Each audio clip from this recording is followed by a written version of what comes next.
Something you need?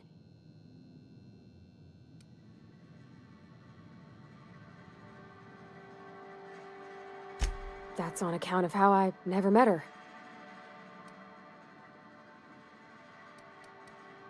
I don't rightly know. She was in another division of the Spacer's Choice family. She worked in the Vale a few months, sorting the cannery computers.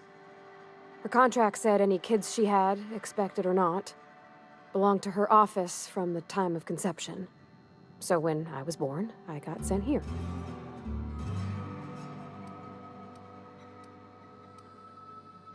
It's sensible. Dad just fixed machines. She did some kind of crazy math, high-level stuff.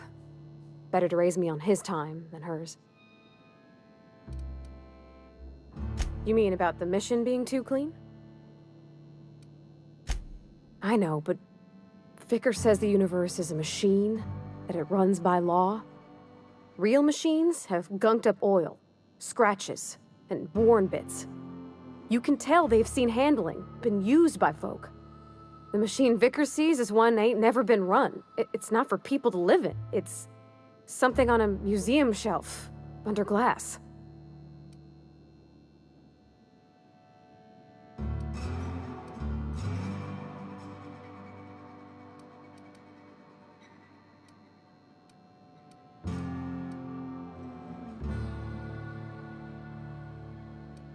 It just comes off cold to me, is all. Something you need?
Hey, you hear about Wilson?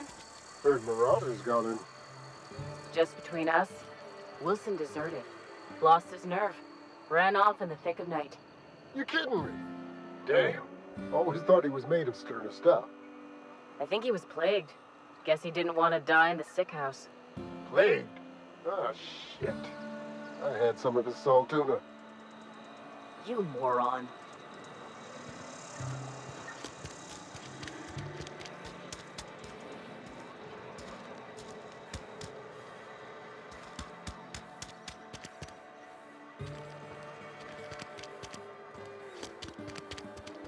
This is where the magic happens. Well, science. But it still happens here. Hey, that's... I mean, if you need it. Okay. Yeah, huh?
Yeah.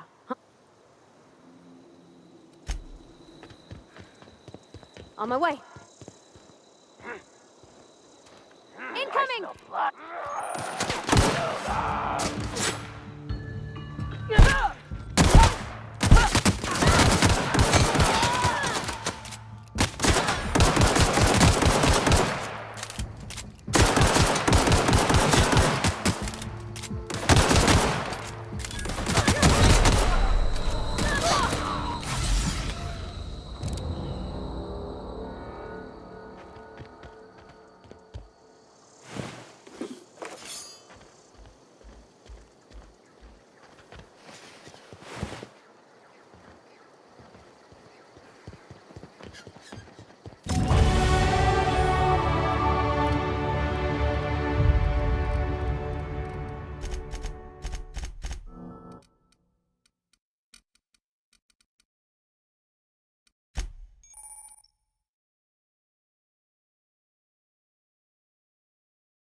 Move along, stranger.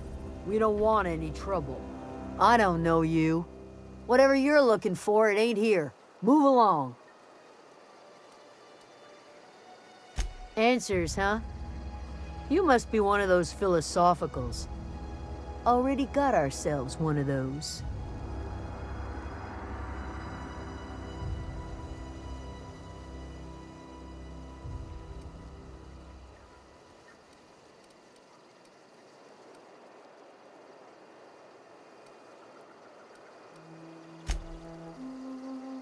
Aegea what?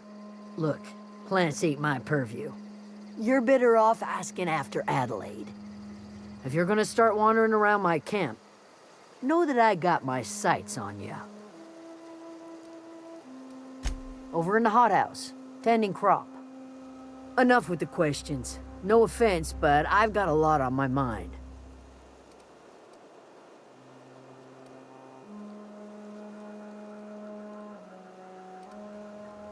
You don't know what enough with the questions means? No, I'm sorry. That was unworthy of me. Lady named Zoe went missing some nights ago. Just up and vanished without a trace. Now I'm pacing around wondering if marauders got to her. It's not like Zoe to go wandering. Figured she might be out scavenging, but that ain't exactly her talent. Can't imagine where she's gone. Vale's a wide place. She could be anywhere.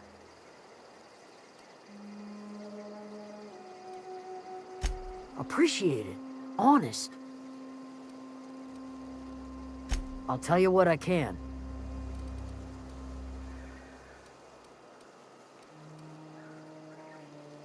Vex me. If she told anybody, they ain't telling me. I'd check her room, but I got yelled at for snooping once already. Little ways ago. She was always obsessing over her serial dramas. Wanted to see what the fuss was about. What is it?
Fancy duds. Do the tubes get in your way?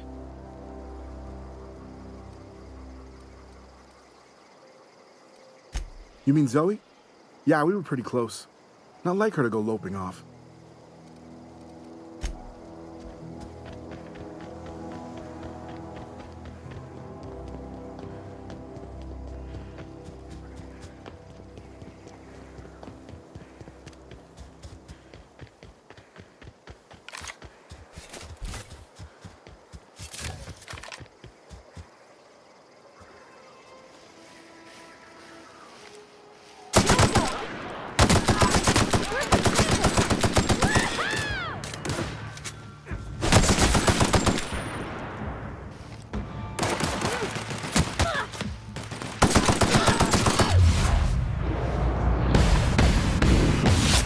Get past that armor!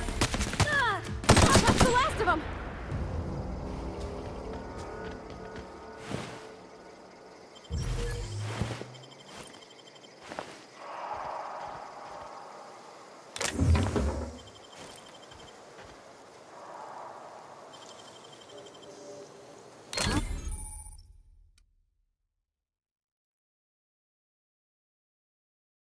Clever.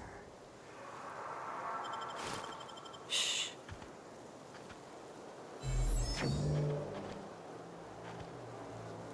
Where are we headed?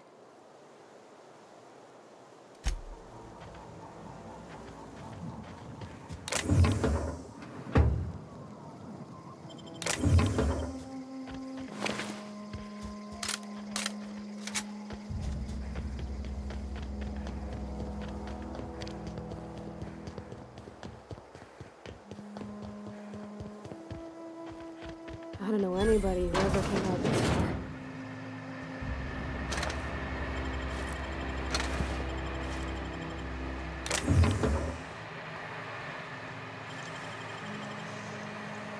Easy.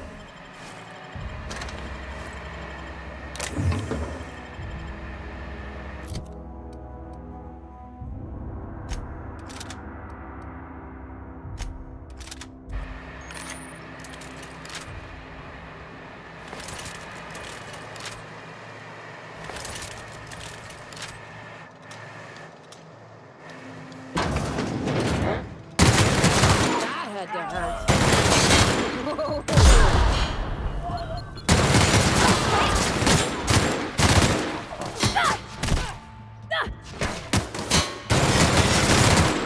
Whoa. That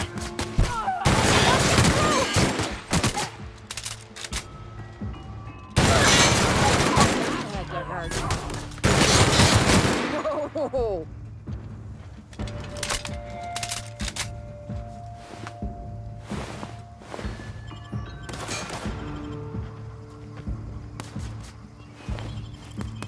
How?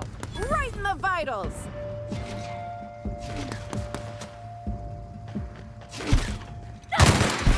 No encore? Wow, you crossed them all off, like some sort of heroic accountant running down a list. Teach me your ways.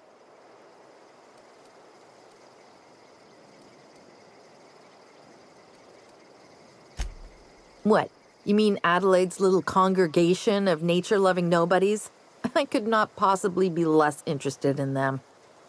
You, on the other hand, you were a sight to behold. If I had half your skills, I'd be the greatest outlaw the coast has ever seen.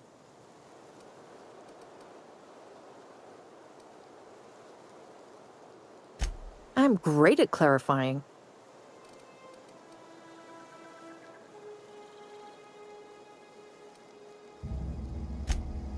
No. I insinuated myself into their company, see?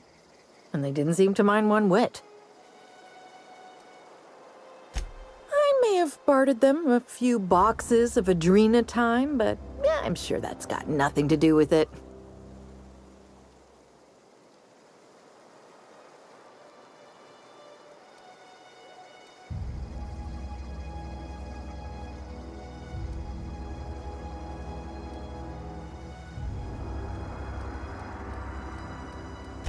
I don't know. The vital processes that constitute the miracle of life are mysterious and unknowable. Oh, you mean around these guys? The Marauders wouldn't hurt me. They love me. I'm practically their queen. Yeah, must be my natural charisma. I got kicked out of Edgewater on account of falling sick with plague and stealing some medicine to treat myself. I'd heard some outlaws set up camp in the botanical labs. I decided to throw in with them, seeing as I always wanted to be an outlaw myself. Instead, what do I find?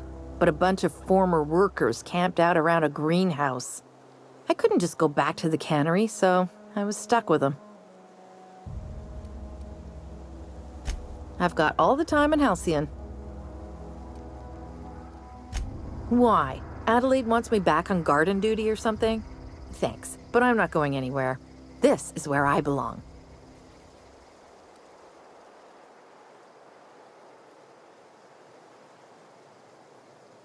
And no serial dramas. I've been thinking about going back. I just gotta know if Lord Cavendish really is the masked marketeer. I'll take my stuff and head on back, I suppose. Grace is gonna be glaring knives at me, so I've got that to look forward to.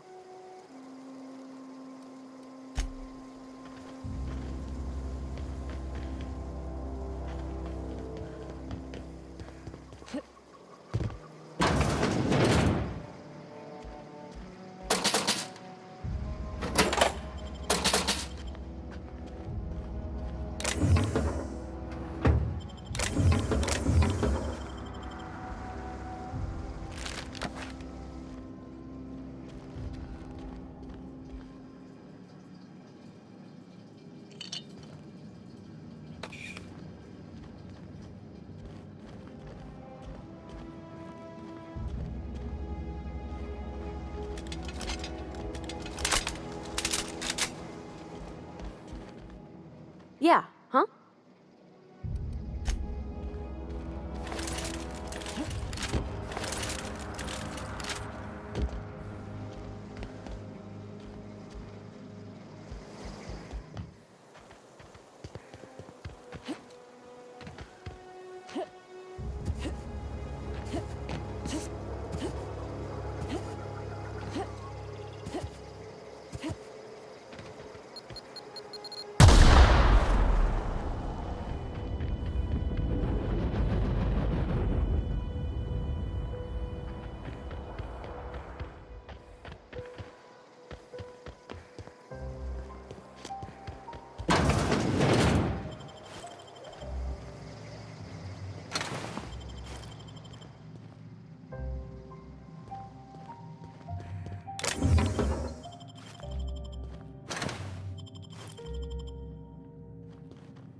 What is it? We didn't always get along, but I'm glad to know she's safe. What happened, anyway?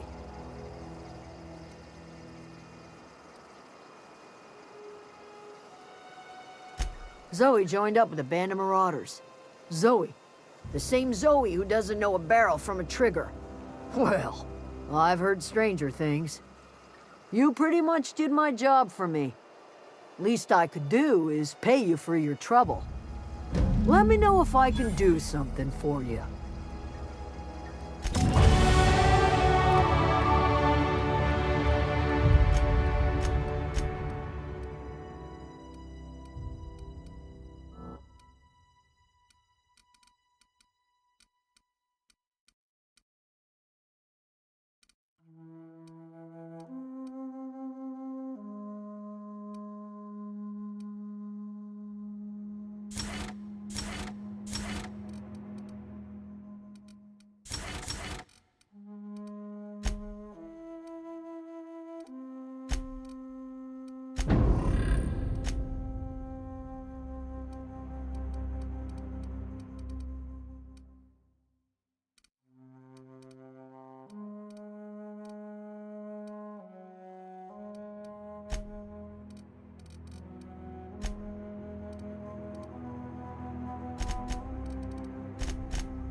If you're hungry, there's meat turning on the spit outside.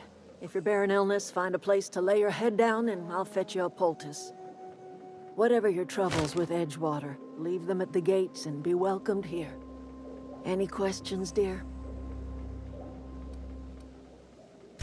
I have been called that, among other things.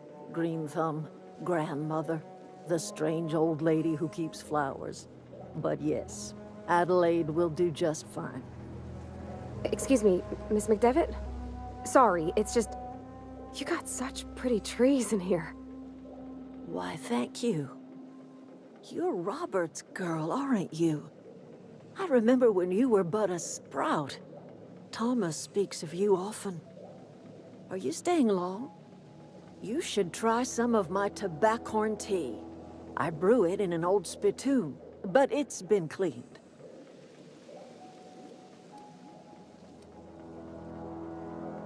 No, dear. The garden belongs to us all.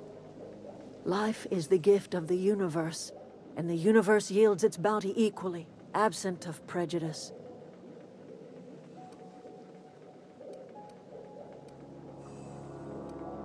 The soil around the Vale went sour years ago, but I found a way to sweeten it back up.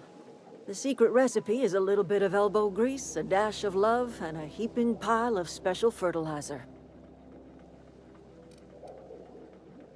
A home for anyone who's ever turned their backs on Edgewater. A home for those of us with nowhere left to go and nothing to lose.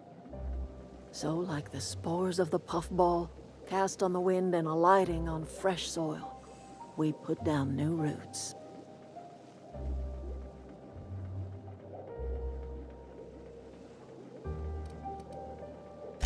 It is an unpleasant story, dear. But the short of it is that sometimes one wakes up and realizes the place that was once her home for much of her life has changed. The home in which we spent our lives has left us behind, and so we must move on. And that is as much as I will say on the subject. Reed Thompson? You here on behalf of that cold-eyed reptile? Let's hear it. What's Reed's idea of peace, then?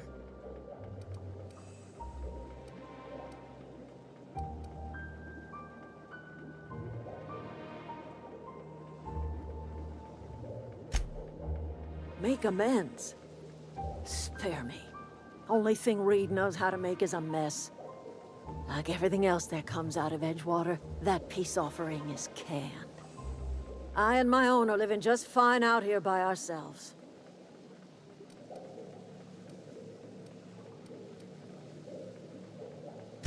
He would do such a thing. The question is, why would you agree to his plans? Cannery's got a regulator. You want ship parts, you ought to rip them out of the cannery's guts and leave us be. If you're going down to the plant, you should divert power away from Edgewater and toward our end of the grid. Think about it. You'd be liberating an entire town from a lifetime of service to that odious cannery. Seems the sort of thing a hero would do. You've seen that miserable excuse for a town with your own lamps. Hollowed out workers laboring their lives away at the cannery, living off whatever scraps Spacer's choice throws them. You know that's true, don't you, Ms. Holcomb? Your father died of overwork. His heart gave out. He was tired all the time, sure, but he was old, ma'am, and he raised me all by his lonesome. Look what they did to this child. Lost her family to the company, and still she defends them.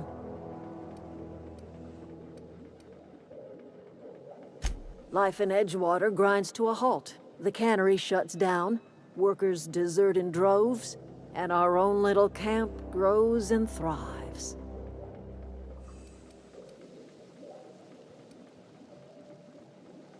I trust you will listen to your conscience.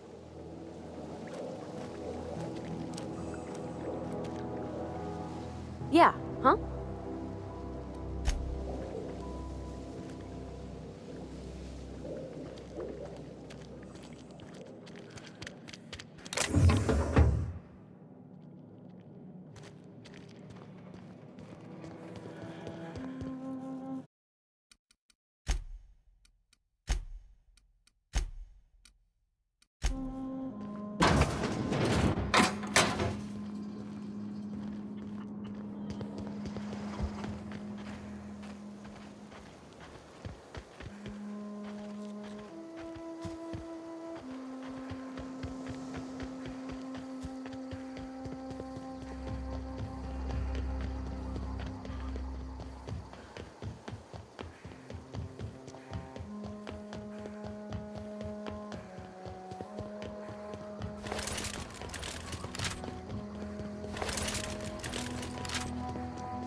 wanted to poke around in here.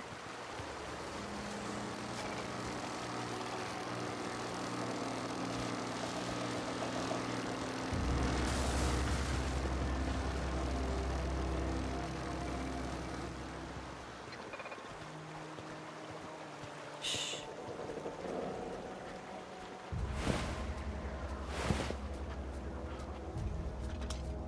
Hey, here we go! Nice one!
The control room should be off to the right.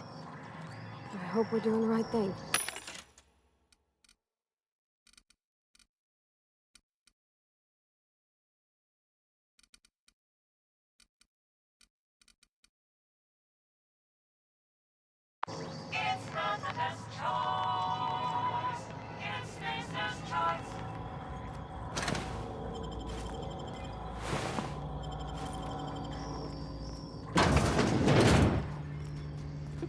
Process.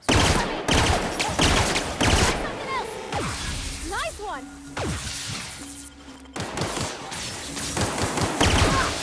Nice! We did it!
Three switches.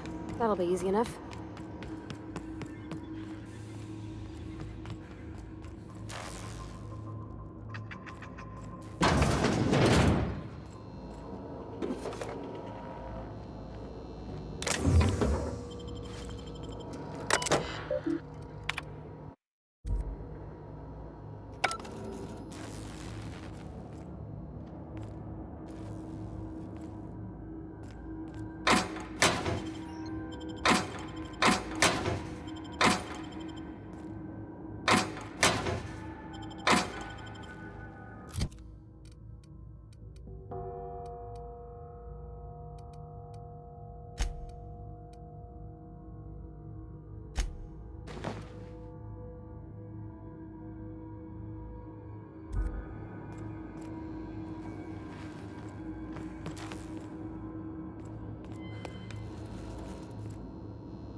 Look at us!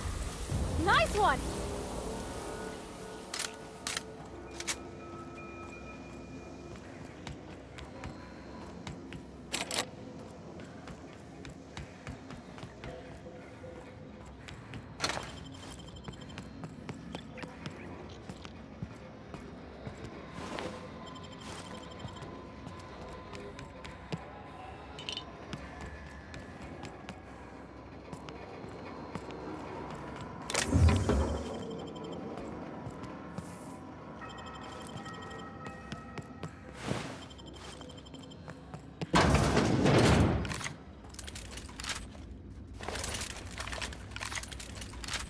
Unexpected.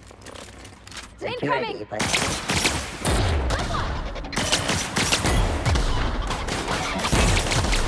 threat level. Woo! We made it! There's two more. What'll happen to Miss McDevitt's folk if we send power to the Vale?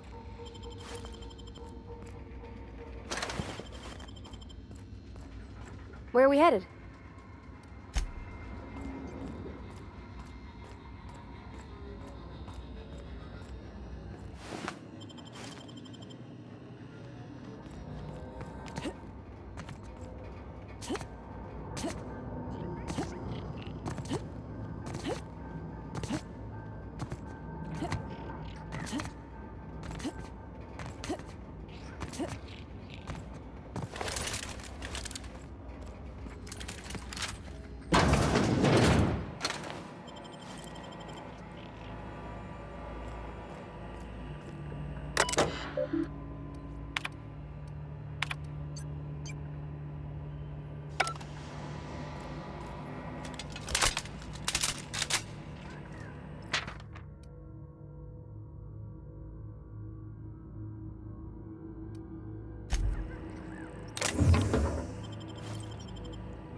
away, Phantom!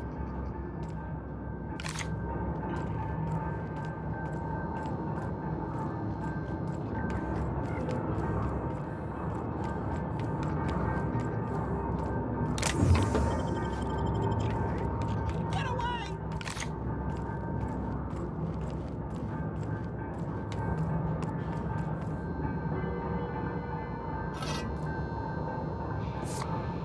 You're not real. You're not real.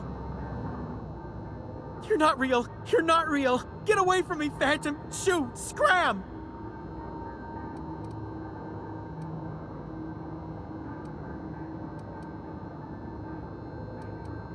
You can talk?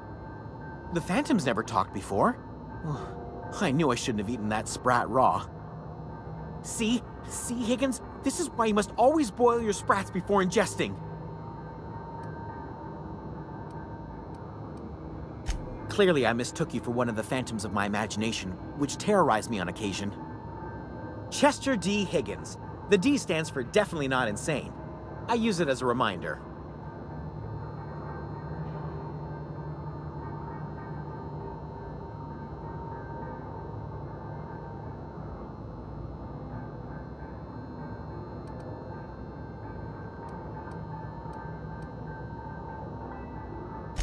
Oh, Higgins has been many things over the years. Sprat Wrangler, Saltuna Critic, Aetherwave Personality, Chairman of the Board, Galactic Defender, Sisty Pig Tycoon.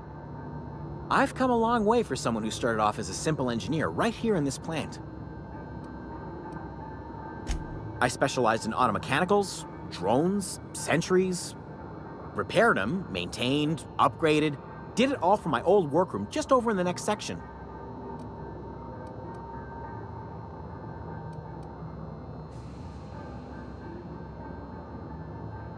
Look, I don't want to fall into any trouble with the mechanicals. If they wise up to our plans, they will come for us. With prodding irons.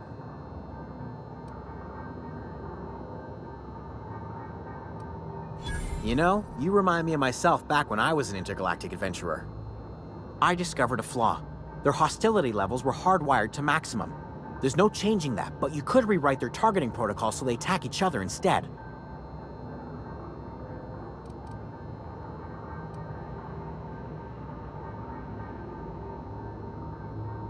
Yes, that's exactly it.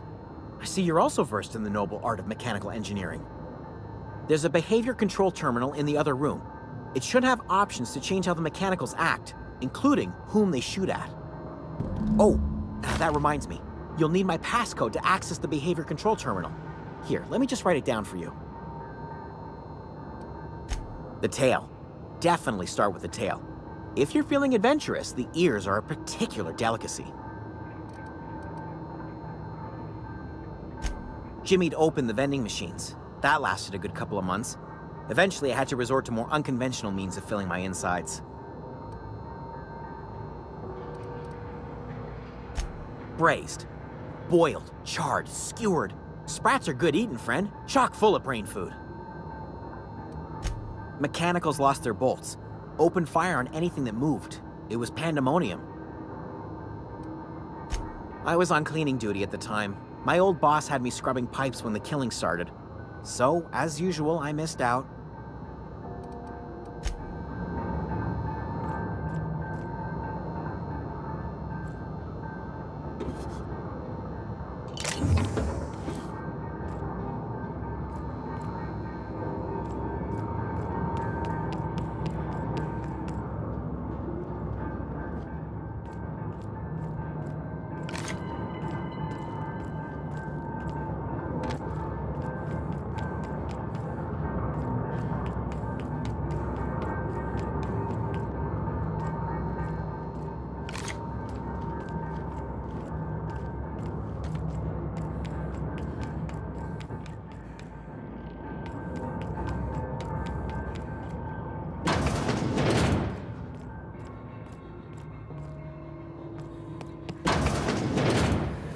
Mind the steam.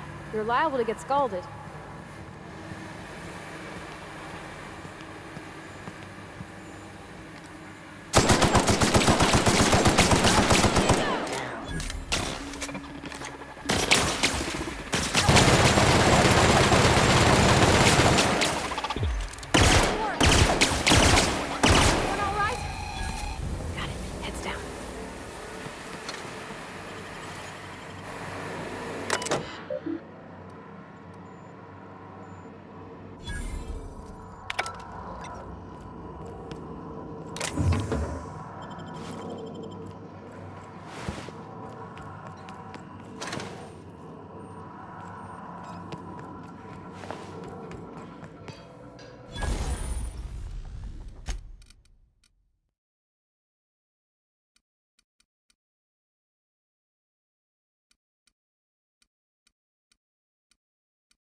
When to go? If we send the power to Miss McDevitt, what happens to the Veil?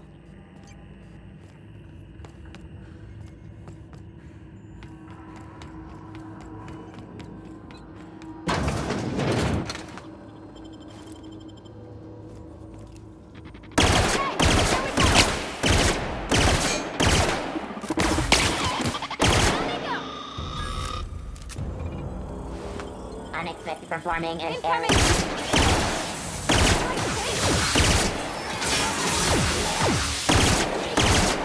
Don't mess with us.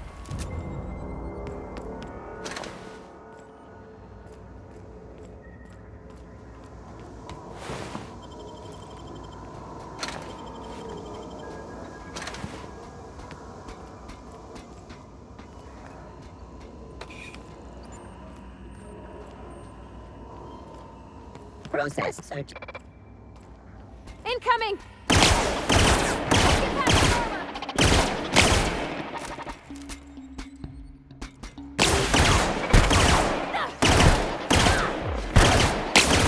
him off.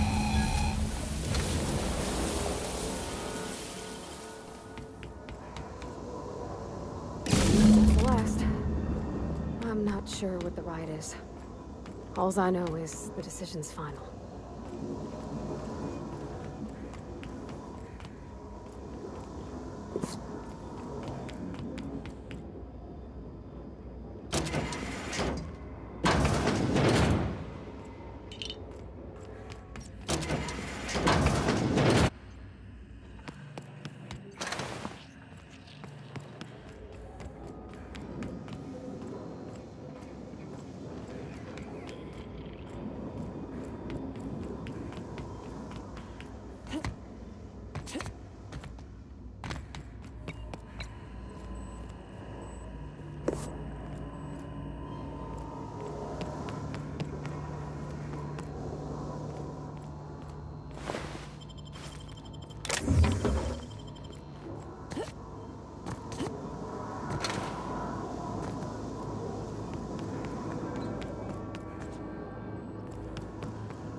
Once we do this, there's no going back.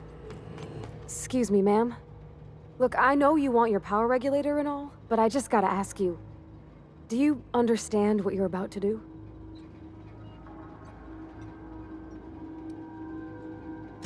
I don't think you should cut off Edgewater's power. I think it would be cruel. I'm sorry. That just sort of came out all at once. Edgewater's hurting. We've been losing workers year after year, and corporate hardly ever sends replacements. There's barely enough Saltuna to fill our bellies anymore. But the town's got some good people in it. Decent, hard-working folk just living their lives the only way they know how. They don't deserve to be punished.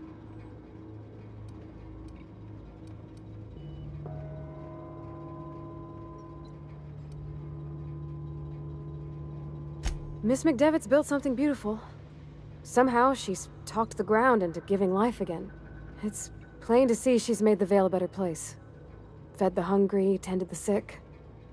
Gave a home to those that had none. But Miss McDevitt delights in Edgewater's suffering. She wants to hurt the town. Do you really want to be party to that kind of hatred? Well, that sure sounds like Mr. Thompson. If he was standing here, I imagine he'd remind us of how we're all one big, happy Spacer's Choice family. In Mr. Thompson's eyes, those deserters are still part of the Spacer's Choice family. The family must work together in order to survive. I hate to say it, but I think Mr. Thompson's got a point. Unless those deserters come back, Edgewater's as good as dead. Cutting off their power might be the only way. Sorry, I didn't mean to babble on like that. I felt like I had to say something.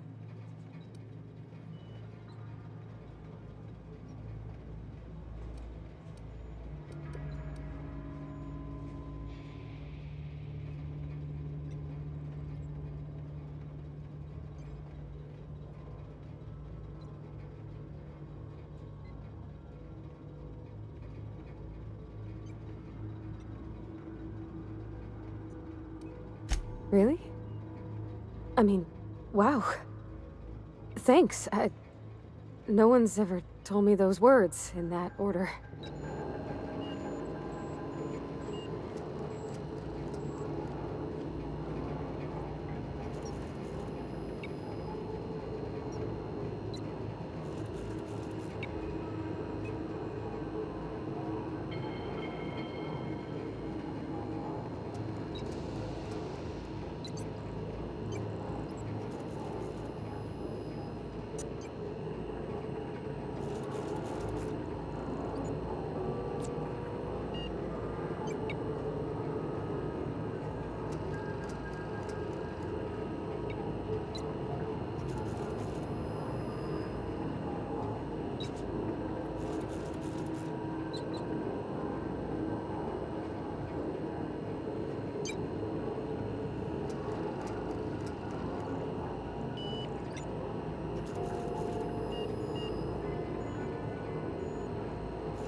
I'm glad the deserters are gonna be alright now they got power, but what about the town?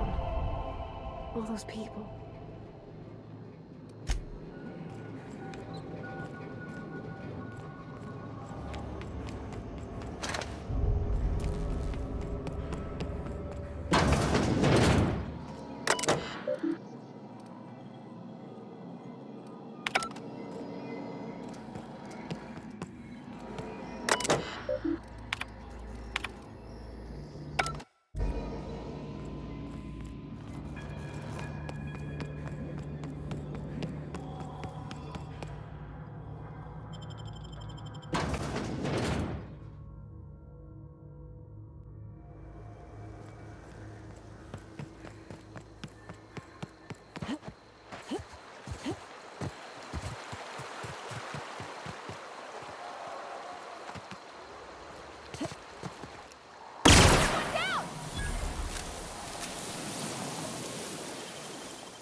Wow!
We got it!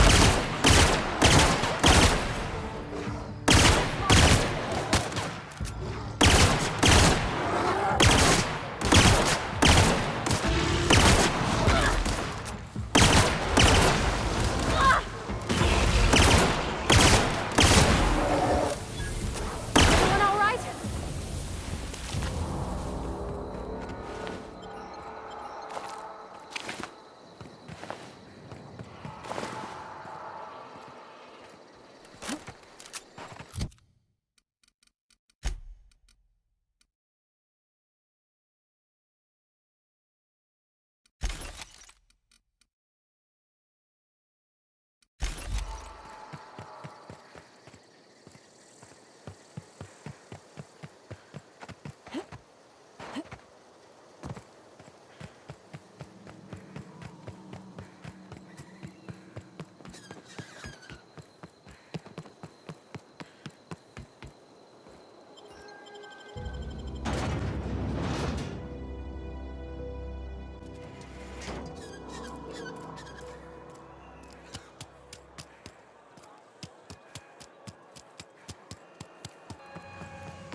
You want to know what gets my bile churning? Edgewater has suffered a cavalcade of disasters, plague, marauders, desertion.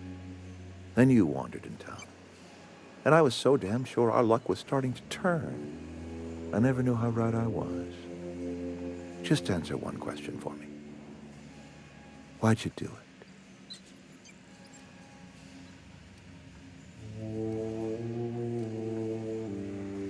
That power regulator is company property. Whatever you were hoping to find down here, I advise you to turn around and leave.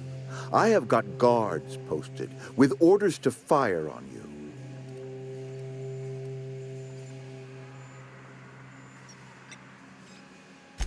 Apologies won't give us our lives back, but for what it's worth, I am sorry too. Edgewater's dead. Our cannery's dead. Adelaide's deserters are never coming back. Spacer's Choice will shut us down before long. Some of us will die of illness by then. Some will move on. Some will starve. And as for me, I will tender my resignation, whereupon I shall be processed and then duly imprisoned for gross incompetence.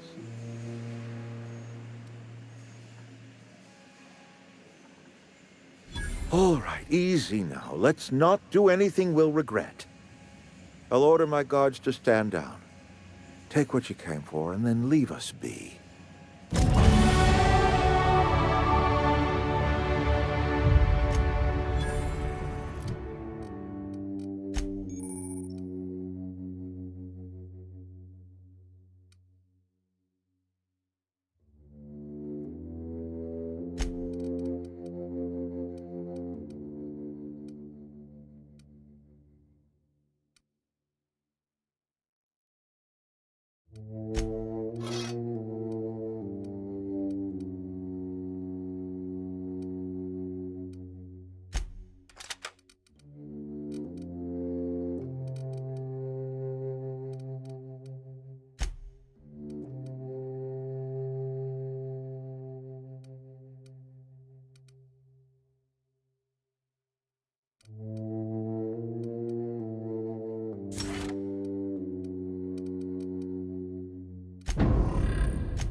Don't know how long we'll last without power.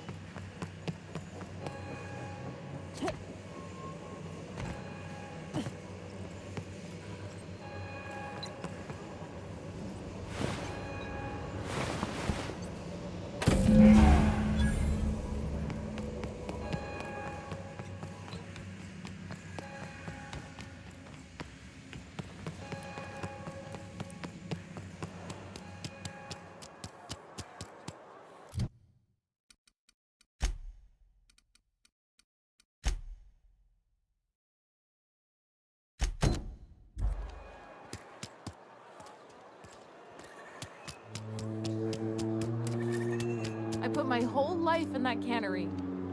You must be very proud.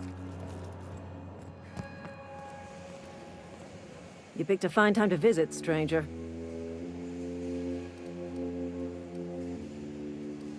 Foreman Granger, mind those words don't come out of your mouth unless preceded by yes or right away or thank you. Shit. Silas still on about that? Here, take the fees. I'd appreciate it if you didn't tell Reed I was late on my payment. Because they're not my fees and not my gravesite. Guy I worked with shot himself. I paid the bill.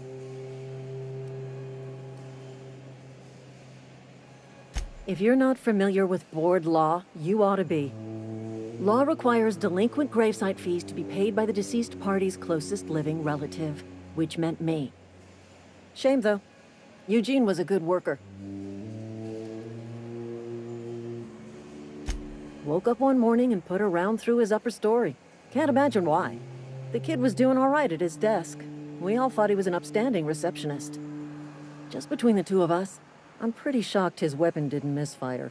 Spacer's Choice handguns aren't the most reliable.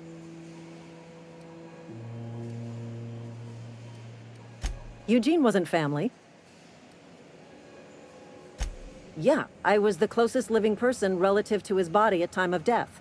I'm the one who found him, you see, so I pay the fines. Suicide's a crime. The legal term is irreparable damage to company property. What Eugene did to himself was vandalism.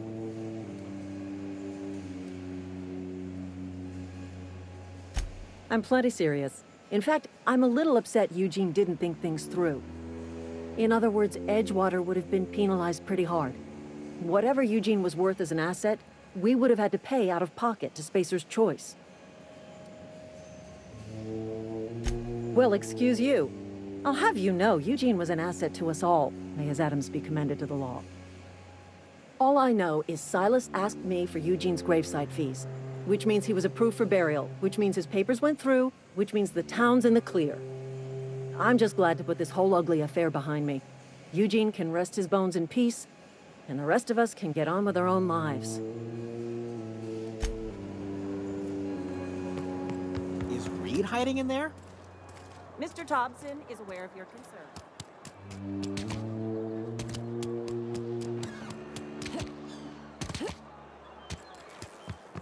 Yes, Mr. Thompson. I'm fine, Mr. Thompson. Never been healthier. Whoa, did Mr. Thompson send you? Well, you tell Mr. Thompson I'll be right at my post. Tomorrow. Bright and early tomorrow. Because I'm definitely not plagued. As spry as a spring chicken. That's old Abernathy.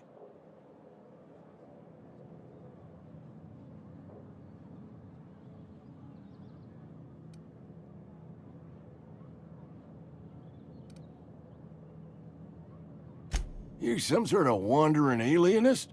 Walking into a man's own domicile, pestering him about his mental state?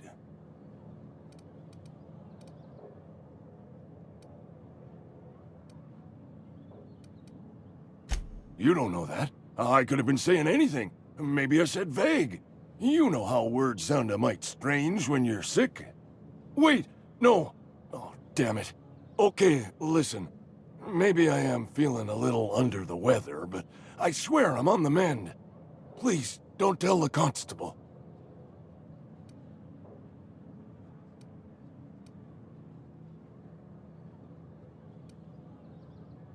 She'll toss me in the sick house.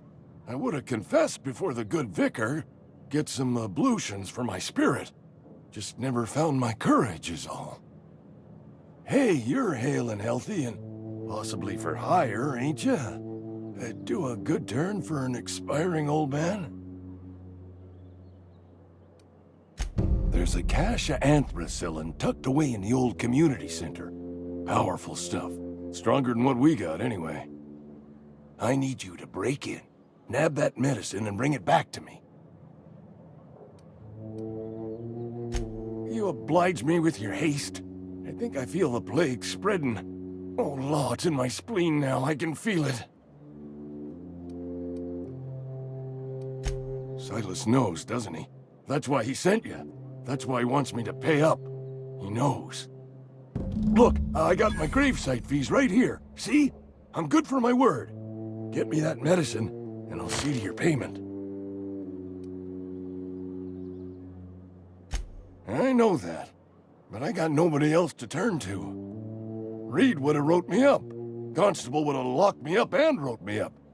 Could have gone to see the good vicar, but I never did find my courage.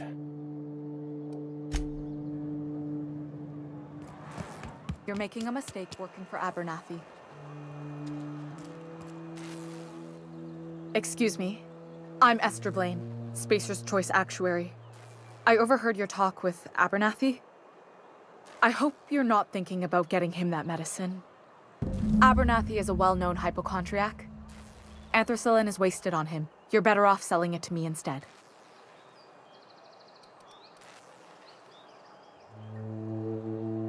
All I'm saying is Abernathy's worked in this town longer than some of us been alive. How do I put this gently? He's got a lot of cobwebs up in his attic. I probably shouldn't tell you.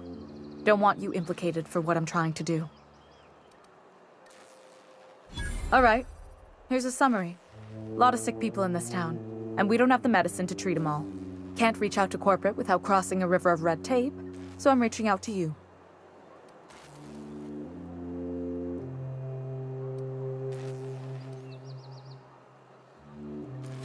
I'm paid better than Abernathy. Whatever he's giving you, I will do you one better. That's all I can ask of you.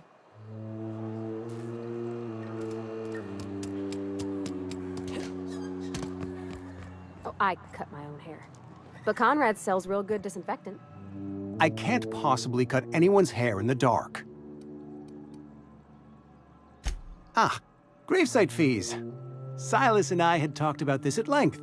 I thought I'd made it clear my pecuniary situation precludes the necessary restitutions. As broke as pie crust, friend. Bidless, indigent, destitute. I simply cannot afford it. I am a blemish on the prosperity of our fair settlement. When I expire, I expect Silas to toss my body into a ditch.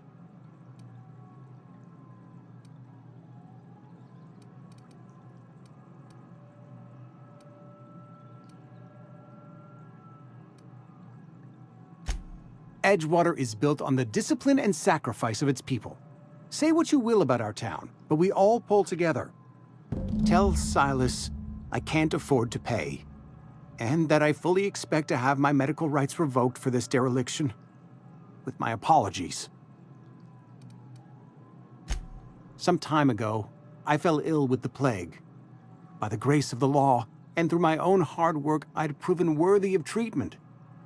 Frankly, I don't imagine I'll earn that right a second time. The barber work hasn't been profitable, you see. I've had to keep this old place running with my own savings.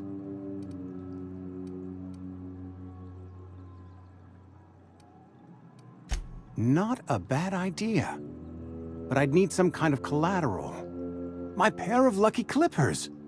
No, that won't do. Your idea intrigues me, but I'm afraid I don't have anything to give Silas. I'm open to suggestions.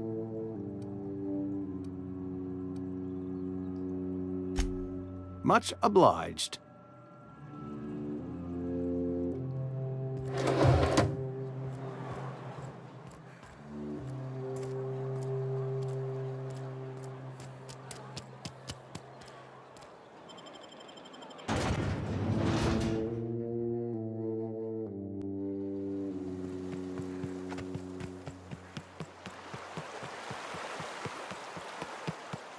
Hey, Miss Parvati.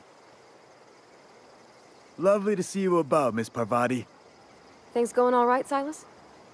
Been keeping him careful and true, miss.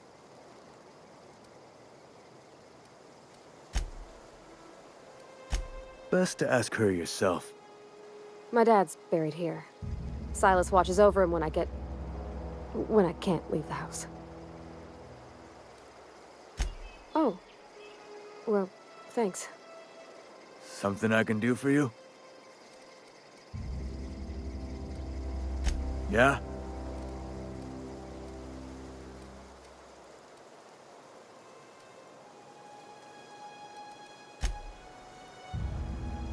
Don't see the sense in all this fussing over the...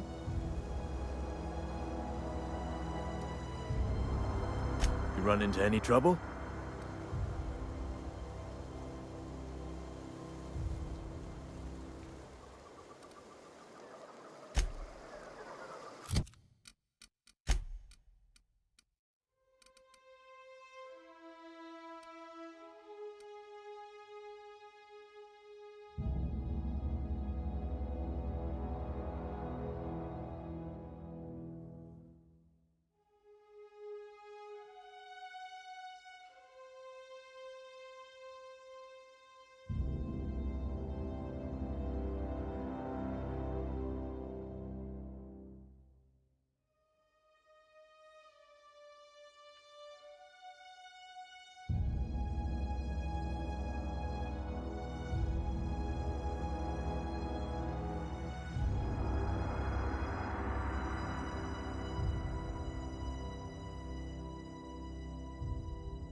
Thank the law.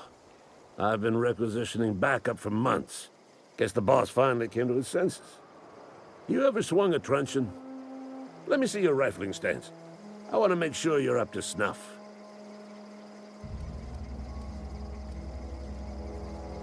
I'm talking about mechanical soldier.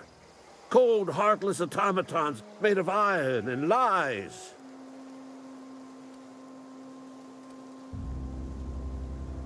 That's right. That's what I've been saying. We gotta square our shoulders and stand ever vigilant. Auto-mechanicals. Creatures forged in the fires of malevolence. I seen them over by the old power plant. Clattering about, firing at the birds, orchestrating their uprising. When the swarms of mechanicals come clanging on over that hill, where will you be? Cowering beneath your cot? Or standing, shoulder to shoulder with the resistance?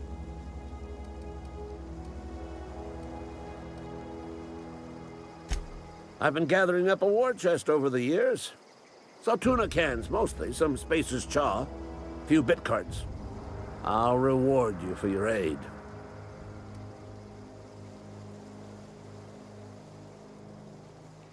Enlistment fees. Yeah, I suppose. Wouldn't want to give the Resistance a bad name. They have sent a scout, prowling around the junkyard just behind our beloved town. This scout must not be permitted to return to its base of operations. Cross it off, then report back.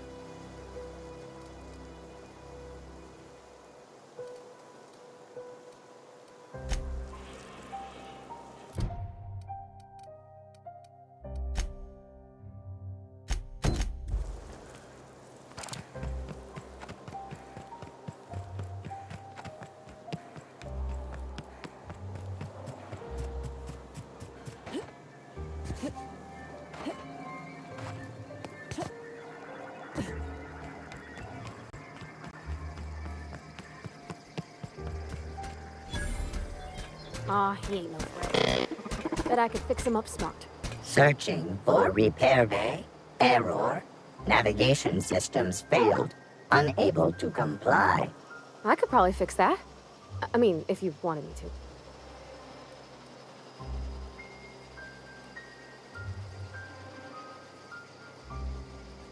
That's not bad work, ma'am. You done this before? Navigation systems operational. Optimal path toward repair bay detected. Initiating self-diagnostics.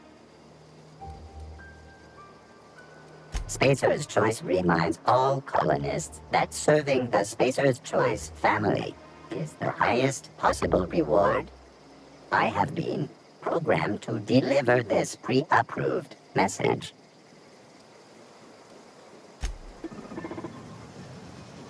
Yeah, huh? Self-diagnostics initiated.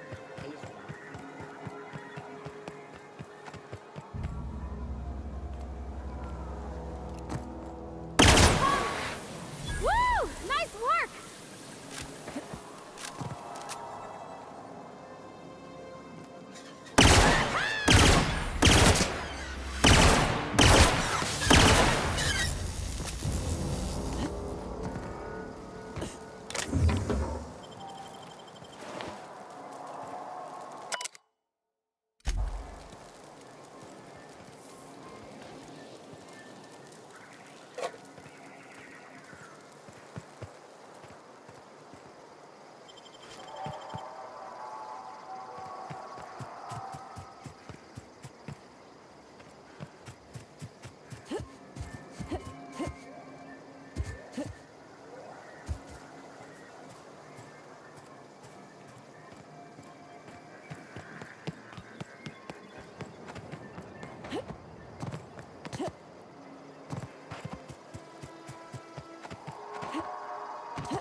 Town's been dark a while now.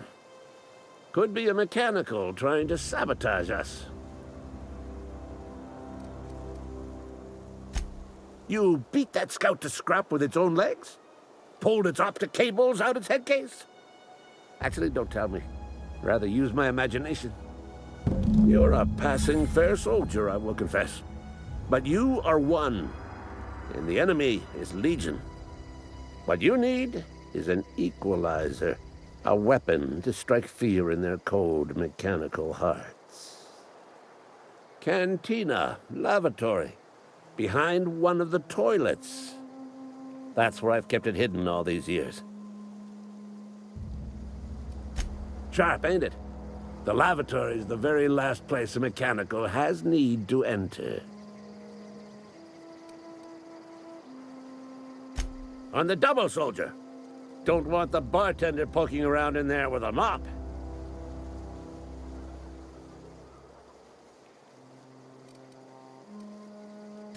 I told Silas I'd pay my dues if he agreed to join the resistance. Guess this means he's finally heard the calling.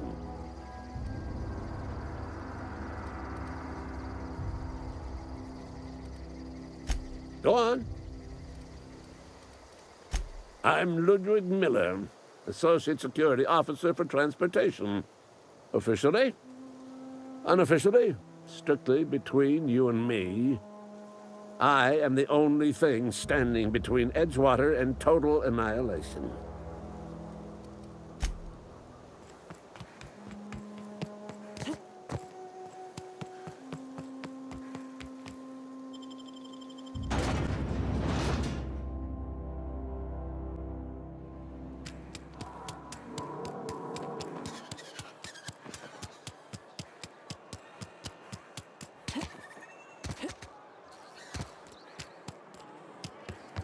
You're not a big drinker, are you?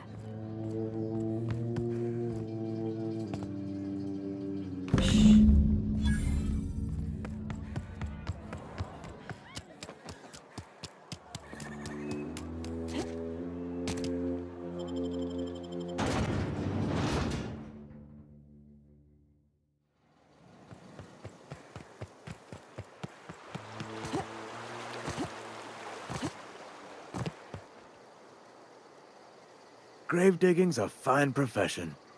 Always work to be had, and nary a word of complaint out of your clients. Yeah? Former people, yeah.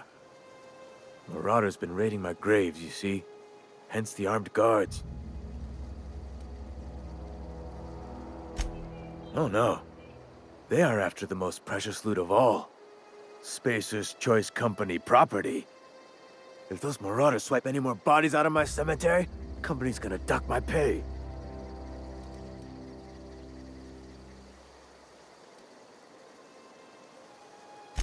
Hang on, I'm doing some math in my head.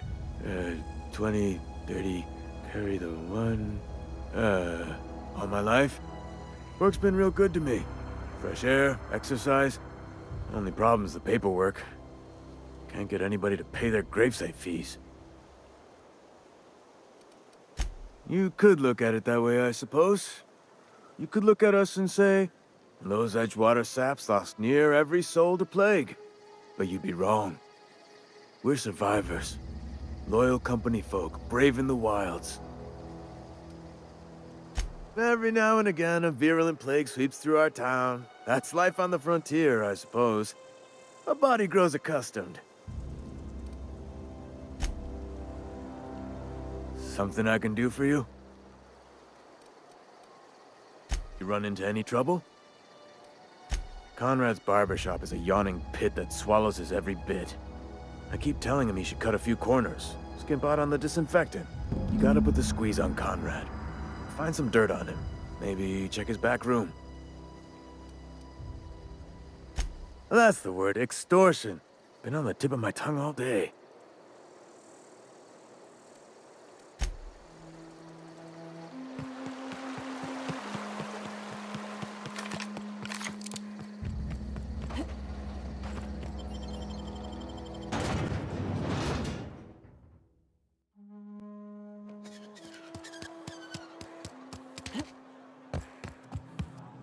What can I do for you?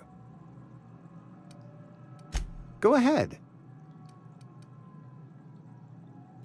Edgewater has been good to me. I consider myself privileged to work here. I am never wanting for work, not since the plague started. The plague's come at us with a vengeance this year. Lost 6 workers in as many months. I wouldn't call them good workers, mind you. If they were any good, they'd have been treated. Still, it is a shame. Fever, chills, fatigue, aching, vomiting, an excess of phlegm, a tendency towards belly aching. Company policy, friend. We don't have enough medicine to treat all of us, so we treat the best among us. Mr. Thompson's brainchild. Have you met him yet? Thoughtful-looking fellow, stares out of his office most hours.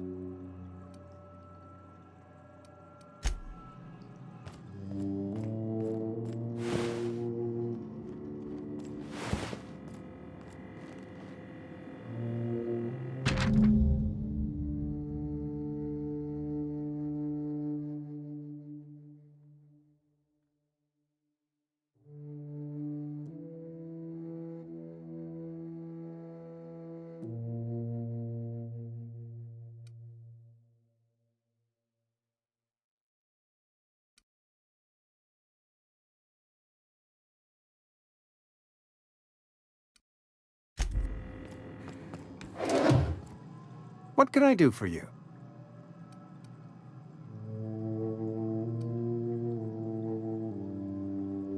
Oh? Am I in the company of a fellow doctor?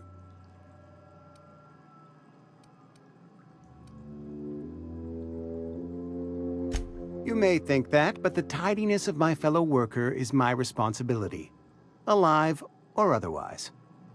Whether you're showing up to work or going to that great cannery in the sky, it's my job to make you look like a million bits.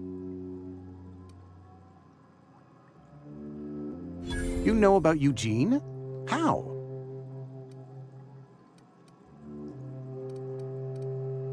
Then, you know Phyllis suggested selling off Eugene's gold teeth. I didn't approve of the idea then, and I don't approve of it now. Eugene's golden teeth were a family heirloom, representing 3 generations of poor dental hygiene. He took them to his grave. That's unthinkable. Eugene's body and all rare earth minerals contained therein are solely the property of Spacer's Choice. I can't ask Silas to dig up a man's body and pry a few teeth loose from his jaw just to pay my bills. Can I? Are you asking rhetorically? Because if you're being serious... Ugh, gross. Desperate measures, Miss Holcomb. Desperate measures. I'm going to have to ask Silas to dig up those teeth. It's the only way I'm paying my gravesite fees. I'm sure that I have no other choice. Here you are. Gravesite papers affixed with my signature and an IOU. Eugene was not a suicide. He put a bullet in his brain, yes, but that's largely a technicality. I was the one who prepared Eugene's body for interment. I discovered symptoms of the plague on his corpse, and I discovered medicine in his pocket. Lots of medicine. Eugene overdosed on adrenatime, which is known to cause psychosis and paranoia as possible side effects. The paranoia drove him to take his own life. It's a miracle of bureaucracy. If Eugene's death were filed as a suicide, we'd all pay the price for his crime. We can all thank our lucky stars that young Eugene was hopped up on medication and suffered its predictable side effect. I included it all in my official report. I'd like to think I saved Edgewater a great deal of money. We never could have paid the fines associated with a suicide.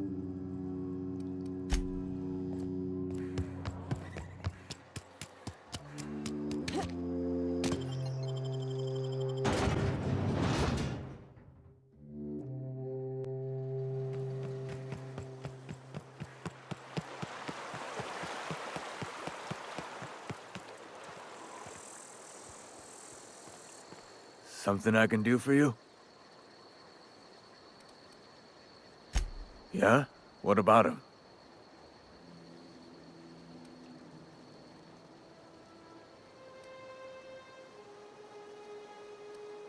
Well, yeah. It's what I'm contractually obligated to do. What's this about?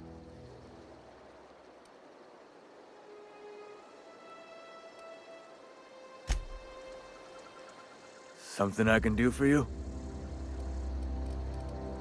You run into any trouble? Reliable work from a freelancer. That's gonna take some getting used to. And I'll buy you a drink sometime.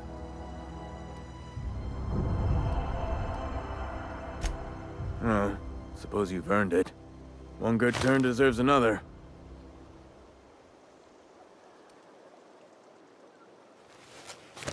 Abernathy was sick? With the plague? That's disgusting.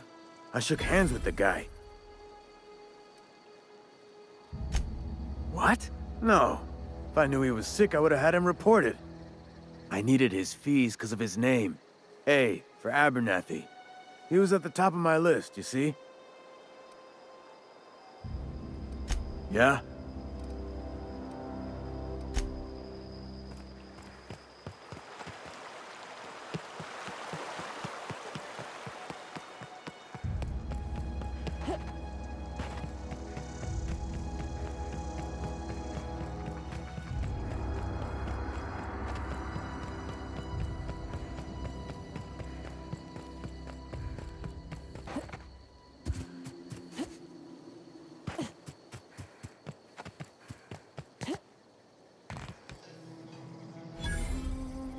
Town's been dark a while now.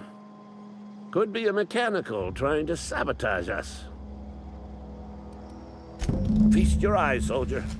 This here's a genuine Spacer's Choice injury customizing unit, designed to deliver a lethal blast of electrical discharge. I call it the Hand of the Law. You ever want to see a mechanical flailing around like a grounded fish? You stick a couple thousand volts in its guts. With compliments from old Ludwig. Fun. This ain't some quarterly performance review, soldier. Ours is a grave and sacred duty.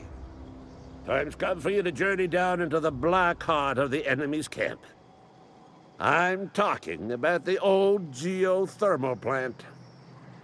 Unfortunately, the old plant lies outside my board-given jurisdiction. You'll need to get a passcode from the boss, Reed Thompson.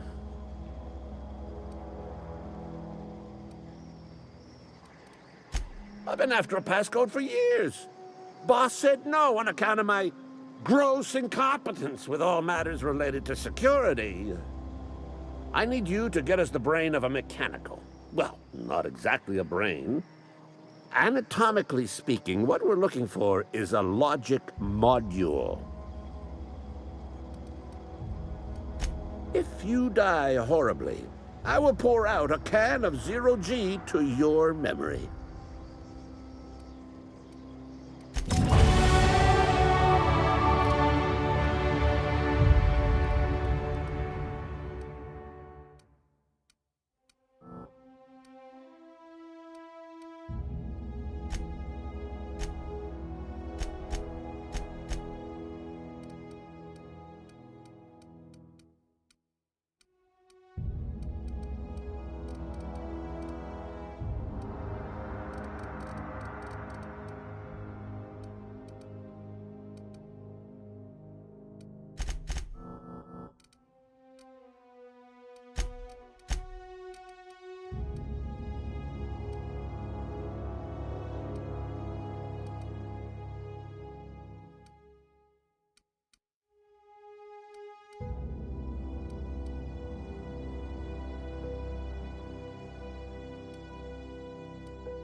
What's eating you?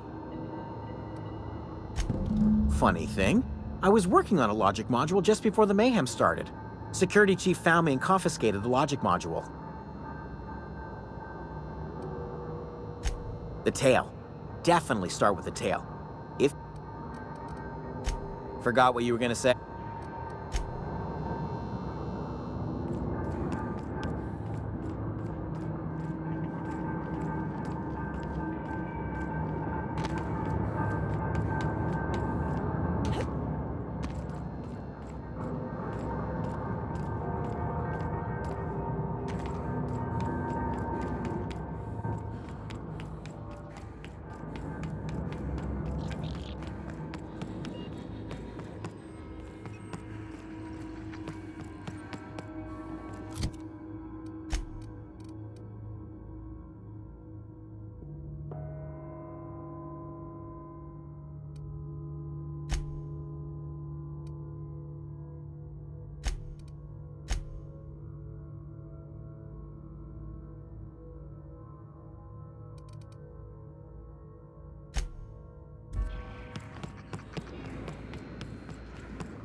Self-diagnostics complete. Navigation systems operational. Combat systems operational. It's not the best choice. It's the Spacer's choice. Hostile actions towards Spacer's choice mechanics are contrary to logical directive. Conclusion: all hostile automechanicals must be defective in compliance with Spacer's choice policy. All defective automechanicals must be permanently dismantled. Please allow me to assist. Affirmative. Mechanicide protocols loaded. Awaiting confirmation. Mechanicide protocols currently active. Please...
Town's been dark a while now.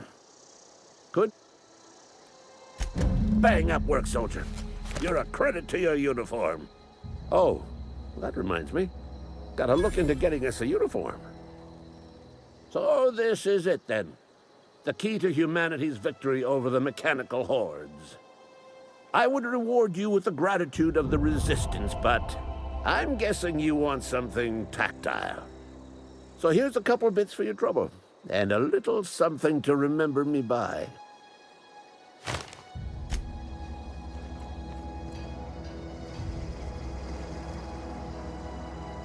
Town's been dark a while now.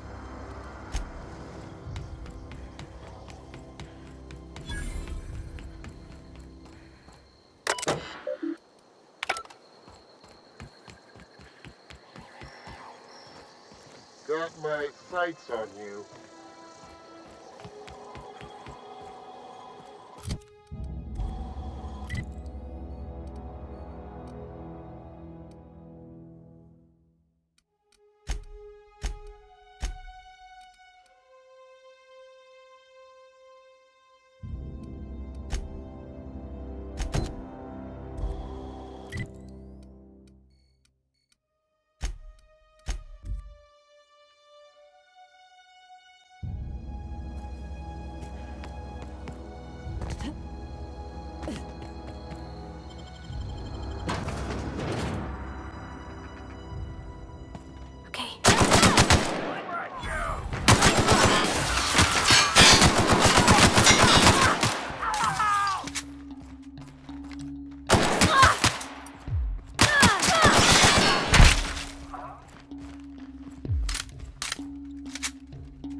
That's the last of them!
Nice.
Just as I was on the mend, the cannery had to go and shut down.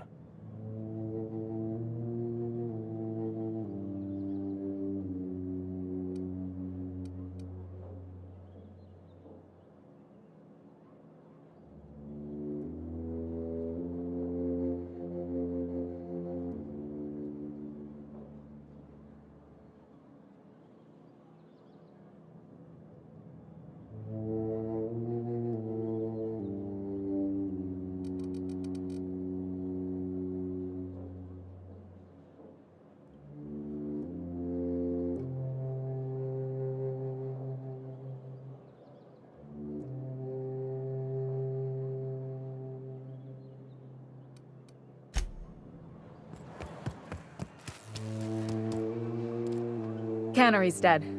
This is gonna throw a wrench into my actuarial tables. Thanks. I'll see to it that this medicine gets to the people who need it. Here, something for your trouble. Nothing personal, but I hope we never do business together again. Don't want to make a habit of consorting with smuggler types.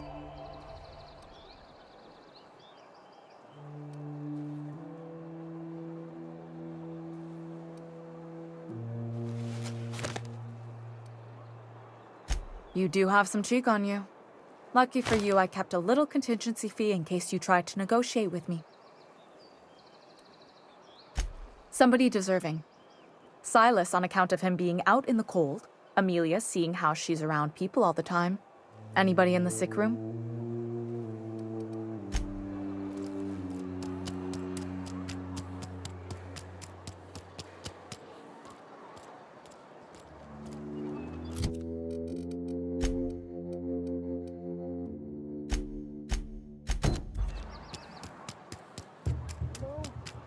Are you still there?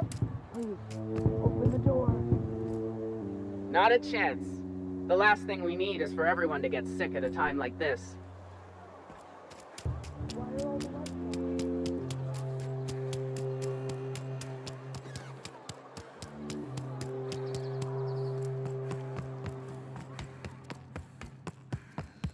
All the lights in town went out. Since then, I've had wild-eyed workers begging my guidance. I'm surprised you would go along with this action, Ms. Holcomb. I'm not sure what the right and wrong of it is, sir. But leaving the deserters with neither walls nor lights would have left them to the mercy of marauders. Let's hope walls alone are sufficient, then.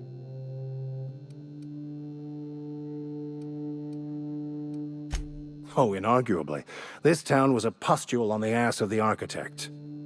Metaphorically speaking. You took it upon yourself to decide the fate of strangers. I don't know whether that's confidence or arrogance. Either way, I'm fascinated. Wonderful. This is fantastic. Well worth all the sacrifices Wait. What the fuck is this? Is this French? I can't fucking read French. It's a law-forsaken joke is what it is. French. Ha!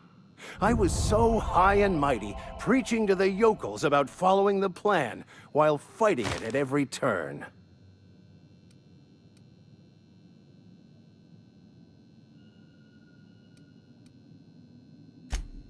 Well, yes. But I assure you, it was not for personal gain, only for the greater good. I've spent my life searching for the keys to unlocking the secrets of the universal equation that underlies the plan. I had hoped this book held some of those answers. I became so desperate, I even got myself assigned to this plague-ridden backwater to find the damn thing. All the time and suffering I've spent. Wasted. Please. As if my life should have no greater meaning than proselytizing to a bunch of feeble-minded wretches. Nothing could be more excruciating than discussing the true nature of reality with people who have no interest beyond their next Aetherwave program. But that's neither here nor there. What I need to do now is to find a translator, obviously. But to do that, I'll first need to secure transport. You have a ship. Perhaps I could make myself of use to your crew.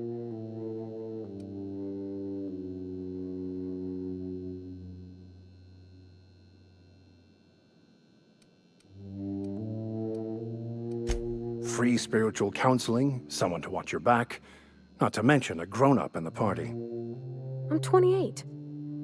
Exactly. I'm pretty handy with a tossball stick, or any blunt instrument, really. I'm also a passable gun hand if it comes to that. I can usually talk my way out of conflict, though. Oh, I'm fairly competent at hacking computers as well.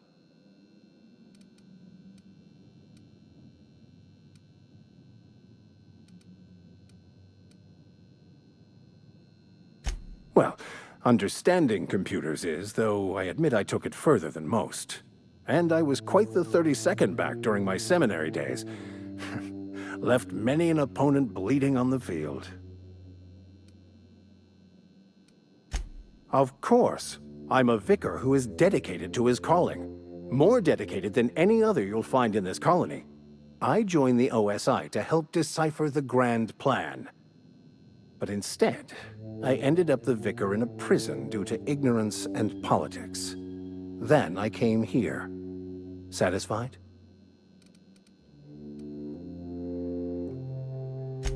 It's the journal of one of the originators of the Philosopher's School of Thought, though it would be more than a century before it was perverted into that belief system.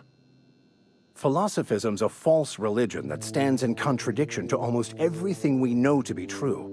They believe all is chaos, in stark contrast to OSI's belief in the plan. But most of that came later. Bakonu had some interesting theories about man's perception of reality that I thought could be applied to our attempts to decipher the plan. Most laypeople are not aware of this, but we've not discovered any new insights into the plan for a long, long time. I had an idea that we should welcome the truth, no matter where we found it. I had the worse idea to share my thoughts with a superior. And that's the long and short of it. So, what do you think? Fantastic. I promise you won't regret this. Edgewater's gonna miss you. Folk here always had good things to say about their vicar. Thank you, Ms. Holcomb. I'll be glad for the change of scenery, and to leave this place behind. It is my esteemed pleasure to serve as your crew vicar, Captain. Where are we headed? In the bar? When I asked if you were a drinker? Sorry. I know, it's none of my business.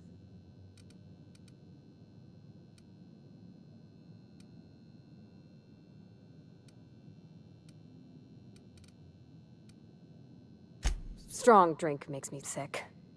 And it makes me real sad. I start thinking about things I oughtn't, and then... Well, never mind that.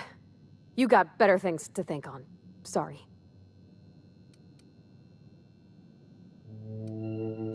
I'm sorry, I shouldn't have said anything.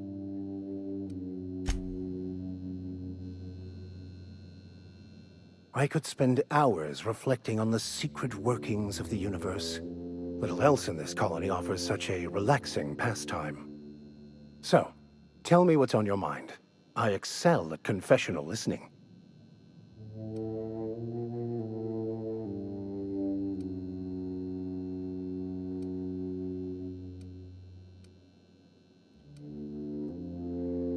I've been thinking on that.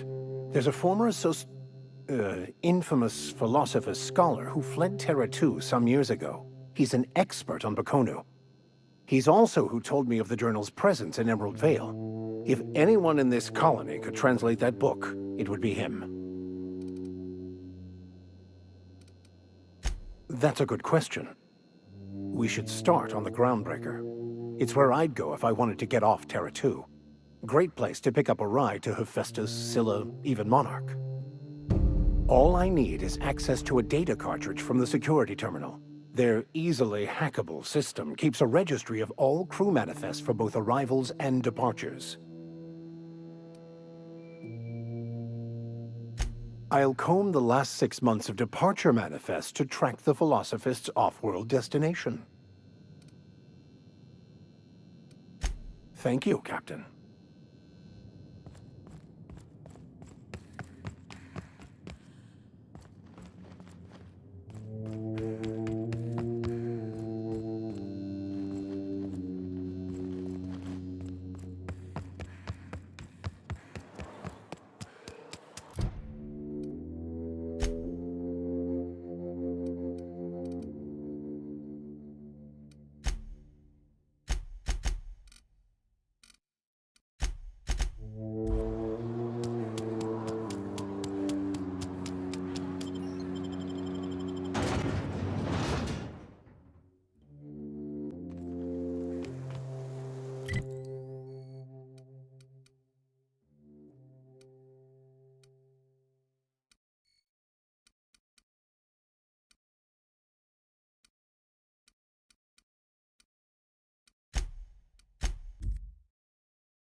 You hear that? That low, pleasant hum of electricity? It whispers across the veil like the winds of change. You've done well. I would have paid my last 5 bits to see the look on Reed's face when the last lamp in town burnt out and the cannery fell to silence.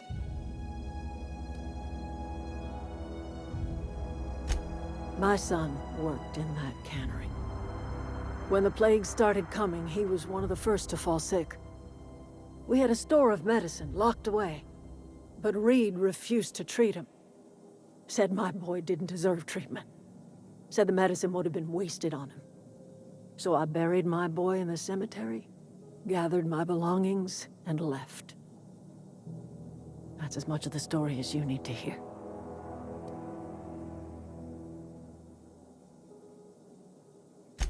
Blunt as a hammer. But you're right. Nothing can undo the past. Time's come to look toward the future. We'll grow, I expect. A lot of workers out there with nowhere else to go.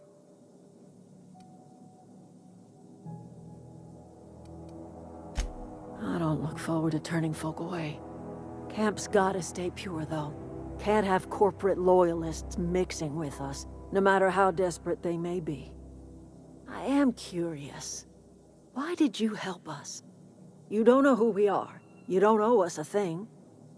The plant's crawling with mechanicals, so it stands to reason you risked your life.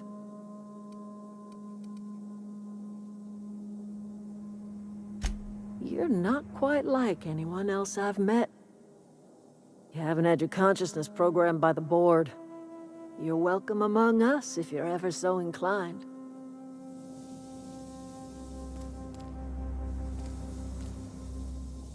You are welcome here.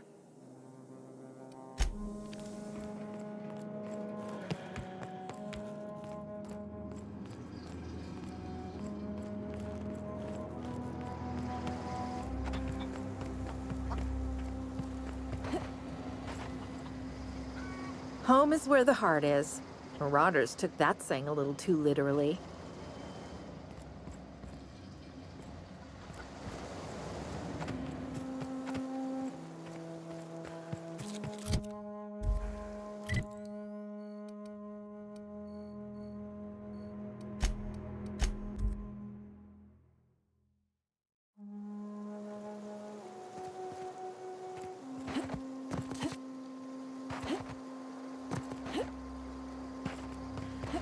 Is this your ship? Oh my stars, she is just so handsome. Does she have a name yet? What's her drive model? Oh, gosh. Listen to me babbling. When I was in Edgewater, I dreamed of flying on a real ship, working on a real engine, belonging to a proper crew. Edgewater won't last another season without power, but that don't change the fact that I'm indentured to Spacer's Choice. Company expects me back at my post.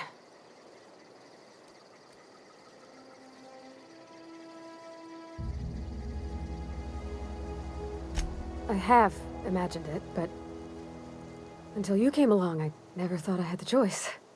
I want to ask you something, and you can say no. But can I come with you? I could tend to your engine. I know my G-valves for my catalyzers, and I can keep your ship singing.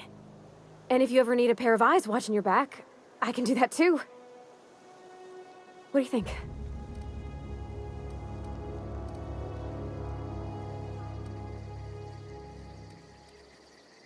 Yes! I mean, thanks. You won't regret this, ma'am. Captain. I can call you Captain now. Ha! I got a captain.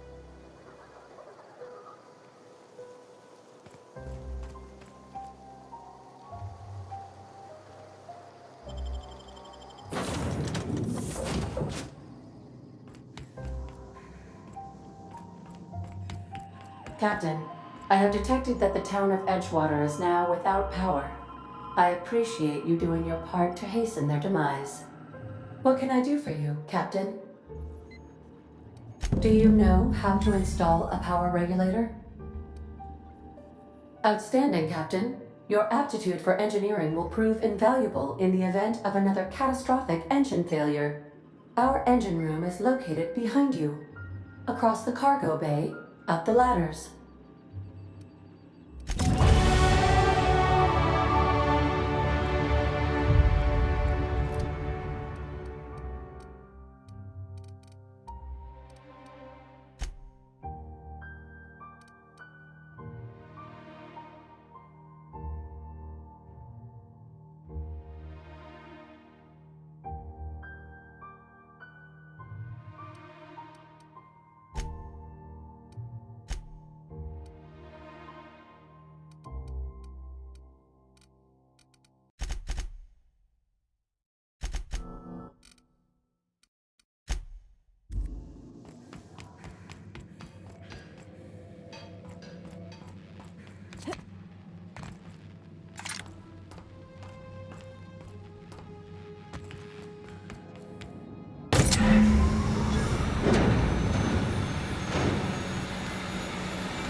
As always, I am at your disposal. So, tell me what's on your mind.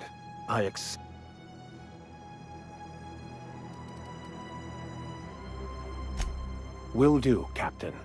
I'll keep an eye on her. In the meantime, take care of yourself out here.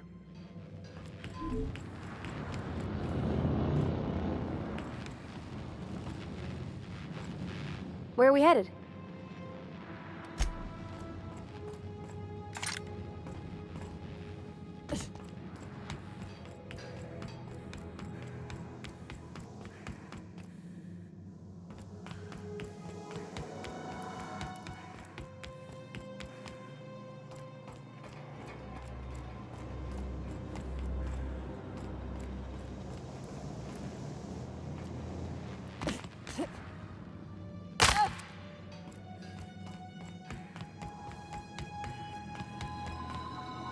What can I do for you, Captain? All systems are operating within acceptable parameters. I am prepared to bring the Unreliable into low-altitude orbit. This should prove an adequate test of our flight capabilities.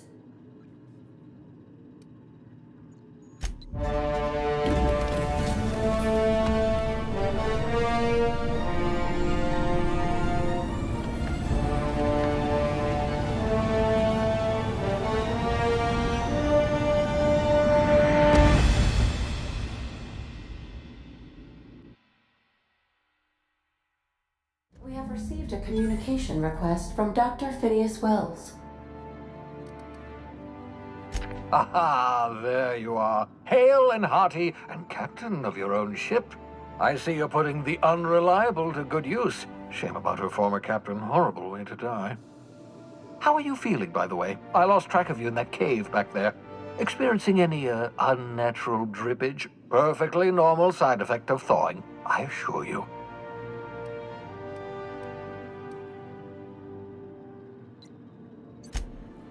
Oh, yes, that's probably permanent. I wouldn't worry about it, though. I'm sure you're fine.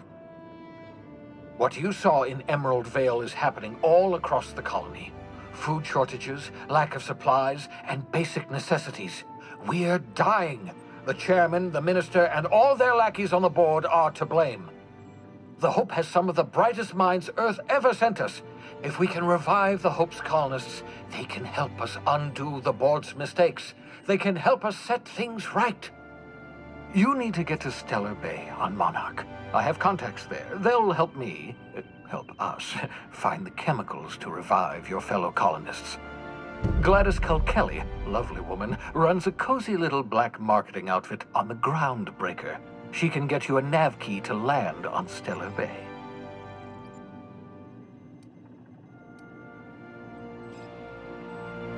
Strictly speaking, Monarch is a moon, terraformed badly, and almost completely lawless. You'll love it. Captains don't fly their own ships, you see. Your navigation terminal handles the, navigation. Think of a nav key as a set of flight instructions. The board's been confiscating nav keys for Stellar Bay, so we must rely on unconventional means of acquisition. Hence, Miss Gladys Kalkelly.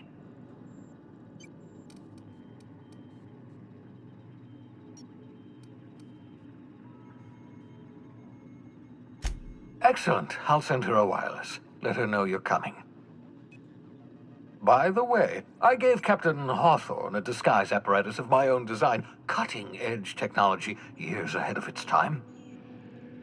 I call it the Holographic Shroud. I'm sure it will prove remarkably useful to you. You'll find it in the captain's quarters. Marvelous device. I'm quite proud of myself. The shroud changes the user's appearance to mimic that of another. It has limits. First-generation technology, you see, but promising. Exciting to see it in use at last. Very simply, the holographic shroud uses biometric information contained on standard identity cartridges to generate a holographic projection around you. Only stands up to a casual scrutiny. Use it too long, bound to flicker, blur, something like that. Movement makes it more likely. Best used in moderation. When you see guards in your path you can't sneak past, for example. Maintain your distance. Act normal. No running, no jumping. Don't draw their attention. If they pay attention, they're more likely to notice flaws in the hologram.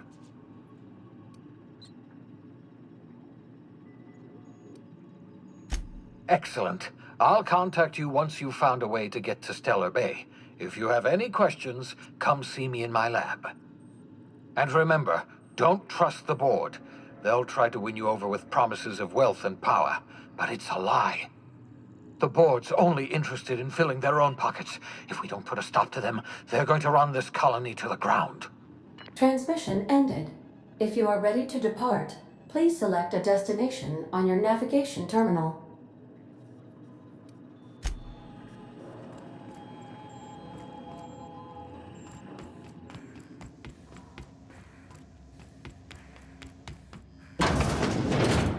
Would you like a reminder on when your next shower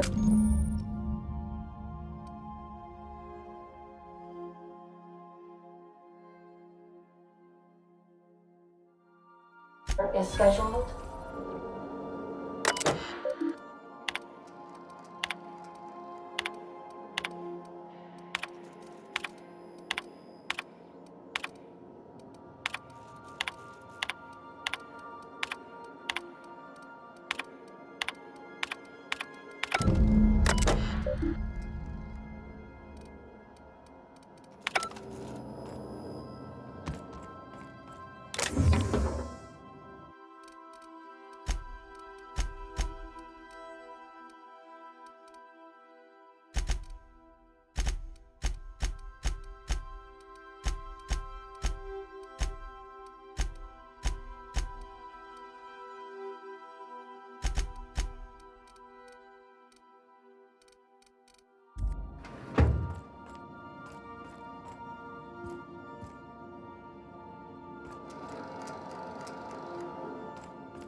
I find myself something.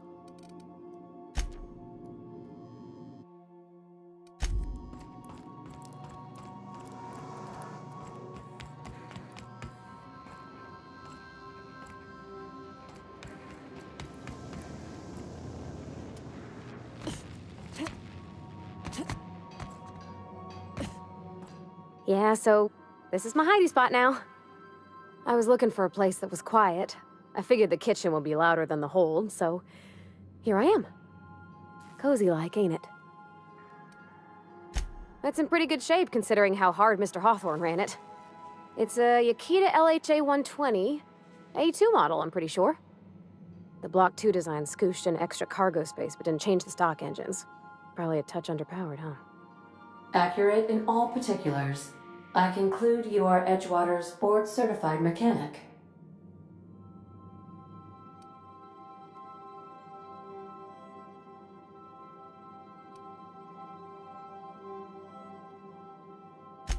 Fly-by-wire's pretty normal. Or leastways, that's what I read in the trades. I've never been on a real ship before. Hello! I am not a board-certified mechanic, but my dad was. He taught me all he knew. Do you understand? Speech recognition is one of the many skills I have been programmed to simulate. You're not simulating it, you're doing it! I asked a question and you answered it. I am gratified you consider this facsimile convincing.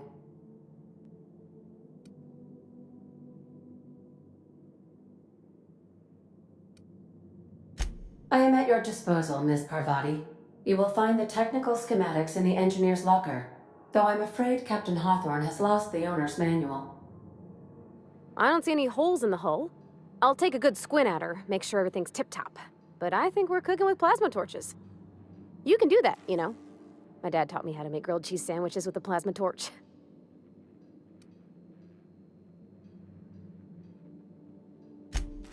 Mostly, yeah. I lived in the maintenance office near all my life. Mr. Thompson never let me forget how funny that was.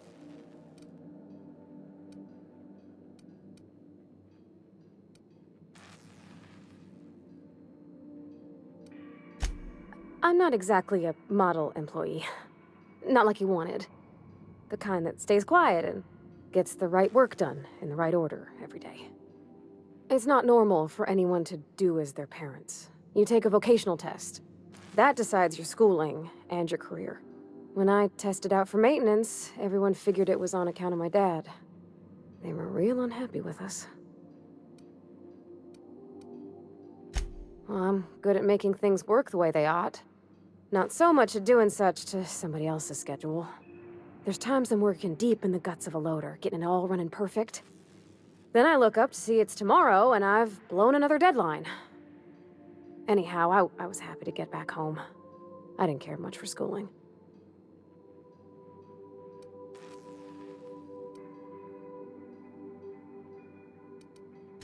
Yep, nothing much had changed.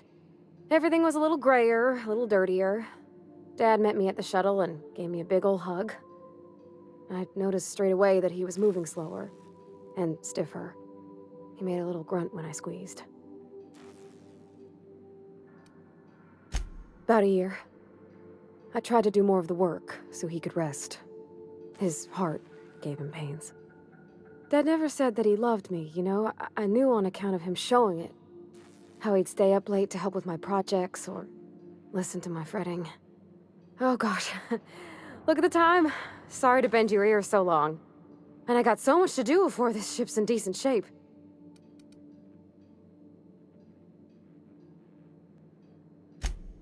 What? You want me to leave? Captain, you can't mean it.